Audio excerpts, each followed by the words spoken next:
કયો બાલે દિલ જીતનારો મને વાલો લાગે પરણીય પ્રેમનો પર્યાય એના મનમાં છે ચાલે બાઈ કોઈના તે જાણે એ તો જાણે બધાના દલેરાની વાત ધારી એના મનનું ને કર ટોકર આવતો ને સને રને ભેરી જાય સબના ઉપાય પ્રેમમાં પડું એક એના માટે એક રમત છે ભલે પછી દિલને કટકા થઈ જાય નટ કટ ન ખરારો એ તો નંદીનો લાલો પ્રાણથી પ્યારો એ તો લાગે બહુ વાલો જીવન જીવારે અને સૌને ન મારે દુનિયાના રંગો એને નજરે બતારે ગમર ગમર મારું વલ્લોણું ગાજે ગમર ગમર મારું વલ્લોણું ગાજે શ્યામ આવીને મારી મટુકી ફોરે શ્યામ આવીને મારી मटुकी बोल थैंक यू भी देते हैं फिर हमें प्यार से समझा भी देते हैं पर भरत सर हमें ज्ञान देने के लिए सब कुछ कर सकते हैं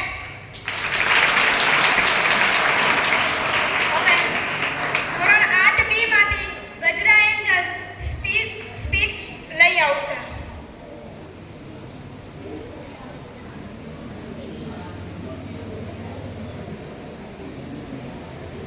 હરિઓમ, મારું નામ ગજરા એન્જલ જેઠાલાલભાઈ છે. હું ધોરણ 8માં અભ્યાસ કરું છું. હું તમને અહીં ઉપસ્થિત આચાર્યશ્રી, શિક્ષકગણ તથા મારા વાલા વિદ્યાર્થી મિત્રો, હું તમને આજે ગુરુ પૂર્ણિમા વિશે થોડુંક કહીશ. હરિહર ગુણ નાયક વંદન કરું, મંગલ હો સબકા, ઈચ્છા હૈ કુછ પદ રચો, ગુરુ ચાલીસા નામ, માતુ શારદાએ આપસે, વિનય નહીં હૈ ખાસ, સદગુરુ મહિમા ગાન કરું, માં કરું કંઠ નિવાસ. સંત, આ કોઈ સાધારણ શબ્દ નથી. આની મહિમા તો ઓમકાર મૂલ્ય છે. જે રીતે વિશ્વ કલ્યાણાર્થે ઓમનું દાન સદૈવ બ્રહ્માંડમાં ગુંજતું હોય છે, એ જ રીતે એક સાચો સંત પણ હું અને મારું આ વિકારોથી ઉપર ઉઠીને સ્વાર્થ ભાવે વિશ્વ કલ્યાણના કાર્યો કરતો રહે છે. એવા જ એક પરોપકારી અને સિદ્ધ સંત બાપા ઉદ્ધવરામનો જન્મ જખોથી સમાધિ સ્થળ પાંડાઈ સુધીની જીવનયાત્રા અલૌકિક અને અદ્ભુત છે. એવું તે શું થયું કે એ બાપા ઉદ્ધવરામનું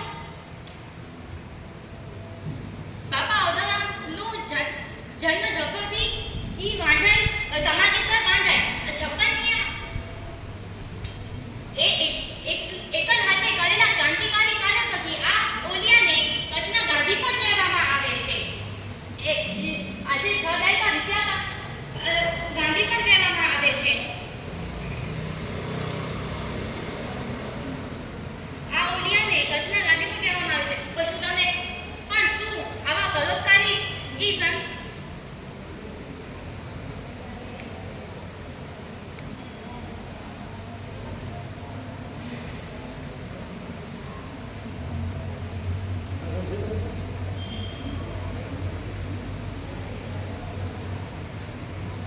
गुण नायक वंदन करूं, मंगल हो सबका, इच्छा है कुछ पद रचो, गुरु चालीसा नाम, मातु शारदाए आपसे, विनय नहीं है खास, सदगुरु महिमा गान करूं, मां करूं कंठ निवास. संत, આ કઈ સાધારણ શબ્દ નથી. આની મહિમા તો ઓમકાર મૂલ્ય છે. જે રીતે વિશ્વ કલ્યાણ અર્થે ઓમનું નાદ સદૈવ બ્રહ્માંડમાં ગુંજતું હોય છે, એ જ રીતે એક સાચો સંત પણ હું અને મારું આ વિકારોથી ઉપર ઉઠીને સ્વાર્થ ભાવે વિશ્વ કલ્યાણના કાર્યો કરતો રહે છે. એવા જ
1955માં હરિદ્વારના કચ્છી આશ્રમમાં મધરાતે એ કોણ આવ્યું જેના દર્શન કરવા મહાત્મા ગાંધી પણ જેના દર્શન કરવા ઋષિમુનિઓ પણ જીવનભર તપસ્યા કરે છે.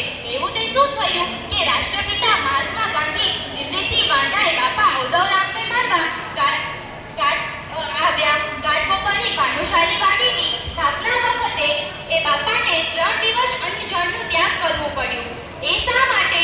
આવો આ પરોપકારી અને સિદ્ધ સંતના જીવન ચરિત્રને જાણીએ.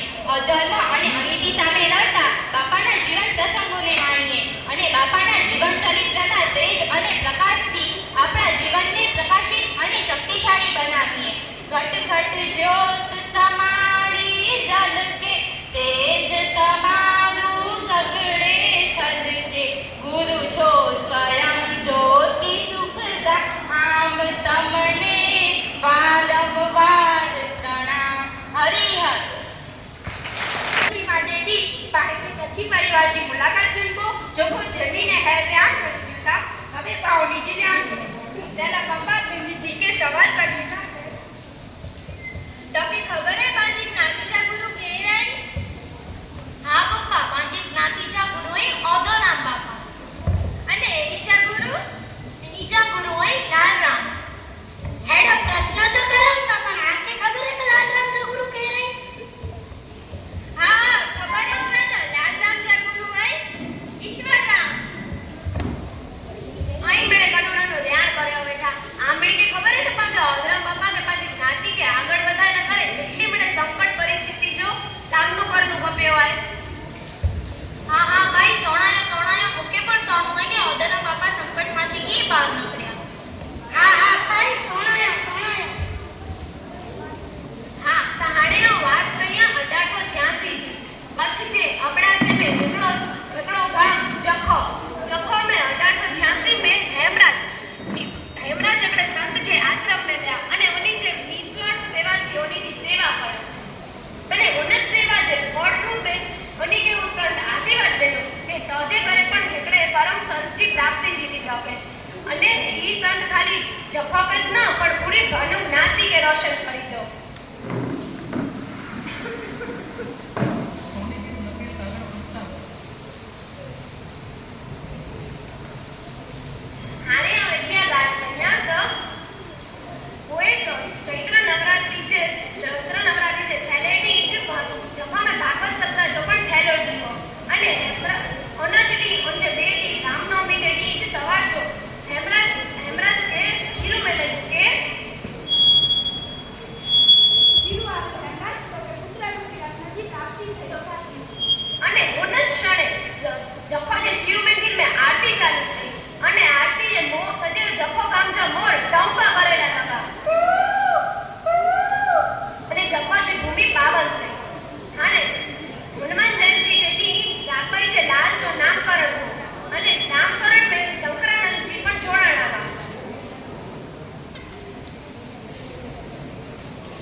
રક્ષા કરો.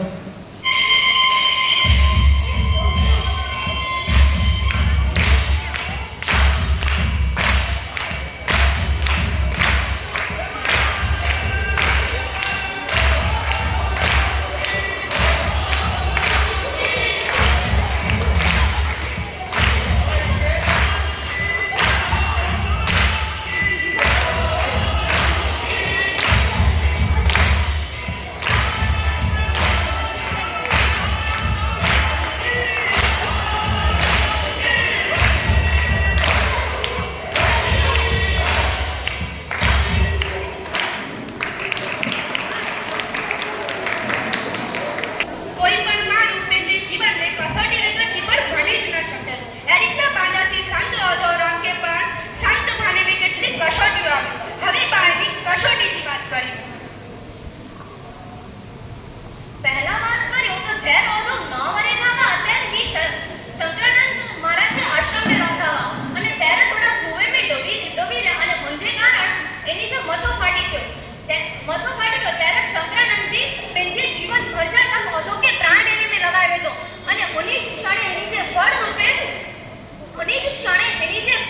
ધીમે વરસાદે અને વીજળી જે ઘેરદાર ચમકારે ઓધો કે નવ જીવન મેલ્યો. હવે વાત કર્યું કે જે રોધો ખાલી 11 વર્ષે જવા ત્યારે એની જા ભગવાન સમાન પિતાજો મૃત્યુ થઈ ગયો અને તે આખે ઘરની જિમ્મેદારી એની માથે આવી. એટલે ઈ અંદરથી સાવ તૂટી જ ગયા પણ ઈ ઘર કે હલાયલા કરે જખો છડીને મુંબઈ ગયા અને મુંબઈમાં એનો સારો કામ હતો તેને કામ કર્યો અને થોડોક ટાઈમ રહીને એના પિતા સમાન એટલે વડા ભાણજીજો પણ મૃત્યુ થયો અને ભાણજીજે મૃત્યુ સમય તો ચાંદબાઈ કે આખે ઘર જો પહોંચો ચૂક્યો અને ત્યારે જો તો વિચારી હતા કે ઈ પેંજા લગ્ન કરી દીધે અને એટલે ચાંદબાઈ જો બોજ પણ હલકો થઈએ અને ઘર પણ સહેલાઈથી હલી શકે. એટલે ચાંદબાઈ સોંદે જ નિરાશ થઈ ગયા. એ જો હૃદય દ્રવી ઉઠ્યું એટલે ચાંદબાઈ ચેતા ઉદ્દેશ્ય ભટકી ગયો અને તે રસ્તો બતાવ્યો. રસ્તો બતાવ્યો. ચાંદબાઈ પેંજે ગુરુદેવી જે નદી તે 4 દિવસ સુધી નથી ખાધો અને નથી પીધો અને હેજે ફળ રૂપી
ચાલો ભાઈ, અવાજ બંધ હવે. કાર્યક્રમ માણવાનો છે.